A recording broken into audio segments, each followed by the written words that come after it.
Այսօր մեր եկեղեցին կատարում է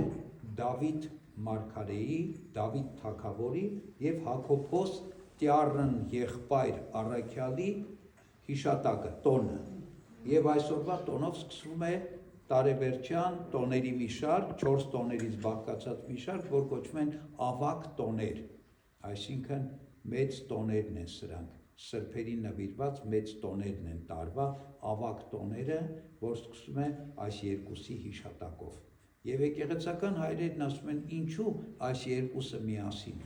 որովհետև երկուսն էլ Քրիստոսի հետ ունեն այսպես կոչված ազգակցական կապ։ Դավիթը Քրիստոսի նախահայրն էր, Քրիստոս պիտի ծնվեր Դավթի սերնդից, իսկ Հակոբոսը Քրիստոսի ազգականն էր, որ ավետարանում եղբայր է կոչվում։ Դրա համար ասում ենք Տյառն եղբայր։ Բայց այդտեղ շատ կարևոր չի ազգակցական կապը, ինչպես մեր Տերն էլ ավետարանի մի դրվագում ասում է. իմ եղբայրը, իմ հայրը, իմ մայրը, իմ քույրը, իմ հարազատը նա է, ով Աստծո կամքն է կատարում, ով Աստծո խոսքն է լսում և պահում։ Եվ Դավթի մեծությունը ուղղակի նախահայր լինելու մեջ չէր, նախահայրերը շատ էին։ Բոլոր թագավորների Իսրայելի Դավթից սկսած Քրիստոսի նախահայրերն էին, որովհետև Հուդայի ցեղից էին, իսկ Հուդայի շարավիղներից ծնվեց։ Բայց ինչու է հատկապես Դավթին կոչում,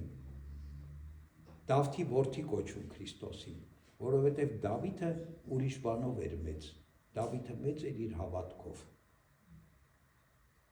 Երբ Դավիթը դեռ պատանի էր, կհիշեք, երբ փղշտացիները եկան Իսրայելի վրա պատերազմելու, հսկա ահռելի աժդահա Գողիաթը մեջտեղ եկավ և հայոյում և անպատվում էր Իսրայելին և Իսրայելի Աստծուն։ Եվ ոչ մեկը չէր համարձակվում Գողիաթի դեմ դուրս գալ։ Պատանի Դավիթը վառված Աստծո սիրով ասեց այս անթլպատ փղշտացին ով ա որ հայոյի իմ Տեր Աստծուն։ Եվ գնաց առանց զենքի ընդամենը մի պարսատիկով հսկա Գողիաթին հաղթեց, սպանեց, տապալեց։ Այսինքն այս իր նախանձավորությունն էր, այս իր հավատքն էր։ Երբ ասեցին ո՞նց է դու գնալու առանց զենքի, ասեց ես Իսրայելի Տեր Աստծո անունով պիտի գնամ այդ անթլպատի դեմ։ Եվ այդպես էլ գնաց ու հաղթեց։ Այս մեկ իր քաջությունը և նախանձավորությունը, ինքը չմտածեց իր մասին, իր հետ ինչ կլինի, ինքը մտածեց ինքը պիտի Աստծո անունը պահի և Աստծո անարգողին ինքը պիտի պատժի։ Երկրորդ մի հանգամանք, որ ուզում եմ անդրադարձ անել Դավթի կյանքից, ուրեմն Դավիթը ասում է օրվա մեջ 7 անգամ Տիրոջն օրհնեցի։ Ժողովուրդ ջան, եկեք հլմիակ մենք մտածենք։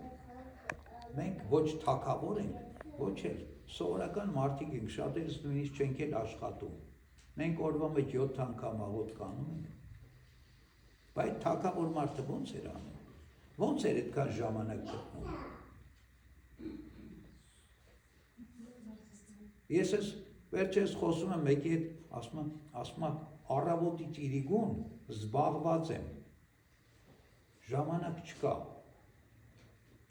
Դավիթը թագավոր էր, ժամանակ ուներ, օրը 7 անգամ աղոթելու։ Դավիթը ժամանակ ուներ սաղմոսների գիրքը մեզ տալու, սաղմոսները մեզ տալու։ Ես այսօր մտածում եմ, քրիստոնեական եկեղեցու մեջ տերունական աղոթքից հետո իր գործածությամբ երկրորդ տեղում սաղմոսներն են, որտեղ ամեն ինչի մեջ սաղմոս է, ժամերգությունը սաղմոս է, խորհուրդներ են կատարում, սաղմոս են կարդում, պատարագ են անում, սաղմոս է։ Եվ սաղմոսները Աստված մեզ Դավթի բերանով տվեց։ Դավիթը մեզ տվեց այս սաղմոսները։ Դրա համար էլ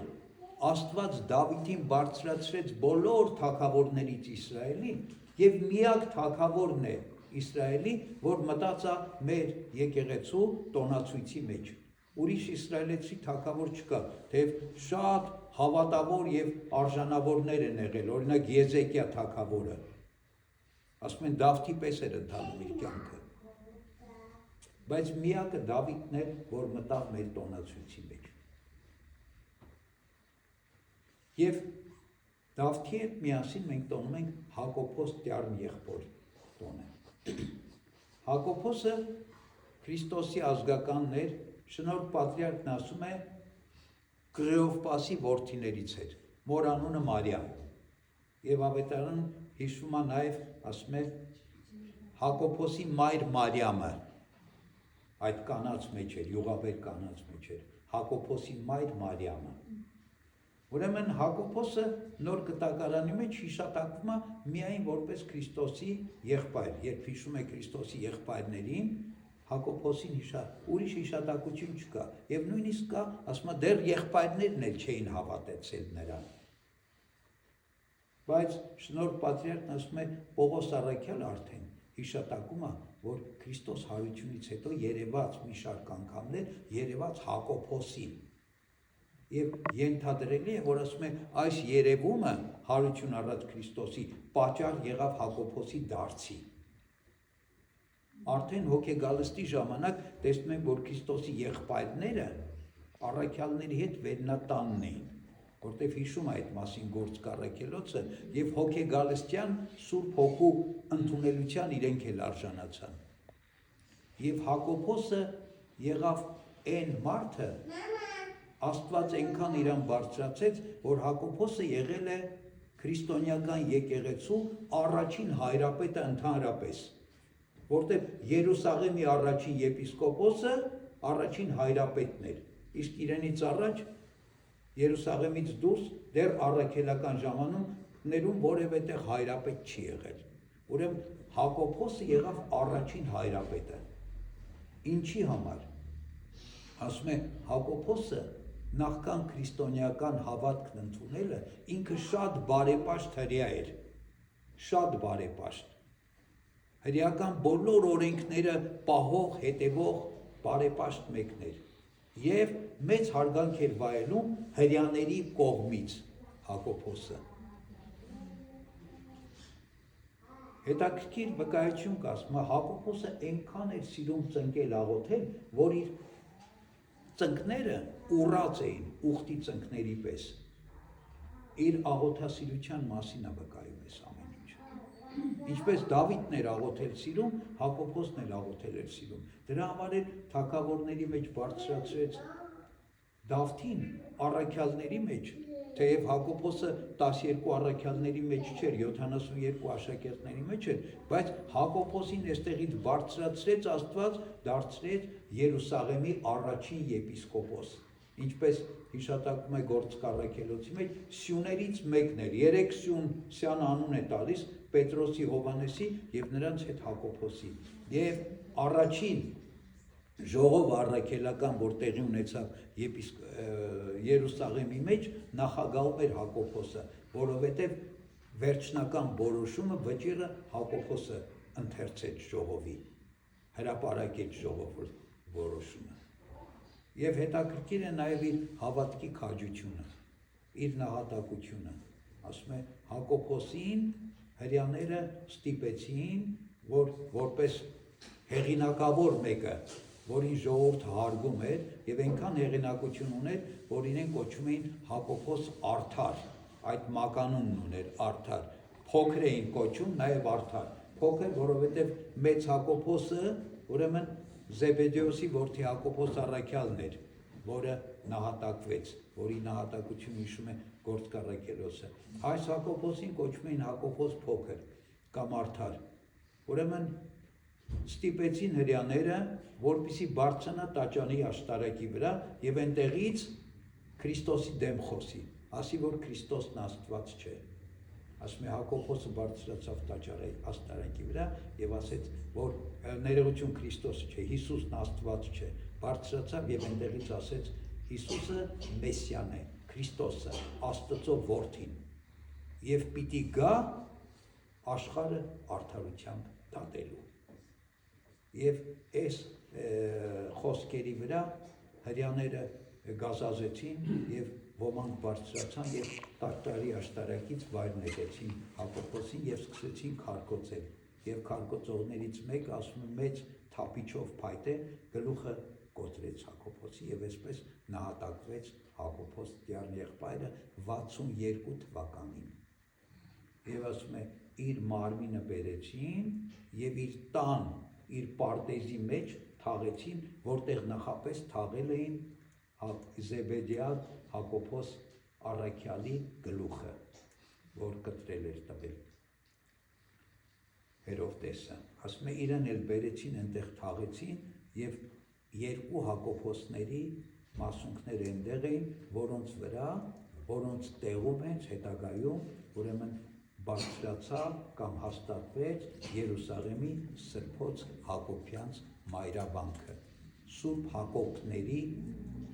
վանքը եկեղեցին, որովհետև երկու Հակոբների մասունքների շիրիմների վրա է ուրեմն հաստատված այս։ Ուրեմն այս երկու մեծ սրբերի տոնն է այսօր։ Դավիթը իր քաջությամբ, իր հավատքով եւ իր սաղմոսներով եկեղեցու հիմք դրեց։ Հակոբոսն եղավ եկեղեցու, քրիստոնեական եկեղեցու առաջին հայրապետը։ Ուրեմն մենք էլ այսօր իրենց հավատքին նայելով փորձենք քաջալերվել մեր հավատքի մեջ։ Փորձենք իրենց նման քաջ լինել, անսակարկ լինել հավատքի մեջ, կարգ ու սարքին եկեղեցական, հետևող եւ նախանձավոր լինել, որովհետեւ երկուսն էլ նախանձավոր են եւ կարգ ու սարքի մեջ մնացողներ էին։ Երբ Սավուղ թագավորը իր Աստվածային շնորհից զրկվել էր եւ Աստված արդեն Դավթին էր ընտրել թագավոր։ Դավիթը թեև Սավուղը անընդհատ հետապնդում էր Դավթին, որպեսզի սպանի, բայց Դավիթը ոչ մի անգամ թագավորի դեմ չկեցավ։ Նույնիսկ մի քանի առիթներ եղավ, որ թագավորի կյանքը իր ձեռքերի մեջ էր, կարող էր սպանել, որտեղ իրեն էր ուզում սպանել, չսպանեց, չարեց, որտեղ ասեց ես Աստծո օծյալի վրա չեմ կարող ձեռք բարձրացնել։ Ինքն էլ օծյալ լինելով, որտեղ իրեն արդեն Սամուել մարգարեն պատանի հասակում օծել էր որպես թագավոր։ Բայց ասեց ես Աստծո օծյալի վրա չեմ կարող։ Այսինքն ինչքան նախանձավորություն ուներ Աստվածային կարգ ու սարքի նկատմամբ։ Նույնն էլ Հակոբոս առաքյալը, որ իրենից հաստատված մենք բաներ ունենք մինչև այսօր։ Երբ Քրիստոսի խաչապայտը գտնվեց, առաջինը Հակոբոս առաքյալն էր, որ այդ աղոթքն արեց, որ մենք ամեն տարի խաչի տոներին եւ մյուս տոներին անում ենք, խաչի քո երկիր պագանենք։ Հակոբոս առաքյալից է ասել այս աղոթքը մեզ, խաչը բարձրացնելու եւ խաչին երկրպագելու։ Մեծ պահքի կիրակիների ոսկե շղթան, որ հեսա կսկսի, էլի Հակոբոս առաքյալից եւ Երուսաղեմի գյուրեղ հայրապետից է մեզ հասել։ Իրենց անունով է հիշում մեծ պահքի ոսկե շղթան կիրակիների։ Այսինքն սրանք եղան սյուները եւ հիմքերը քրիստոնեական եկեղեցու եւ մեծագույն սրբեր, այնքան մեծ, որ իրենք դասվեցին, իրենց տոնը դասվեց ավակ տոների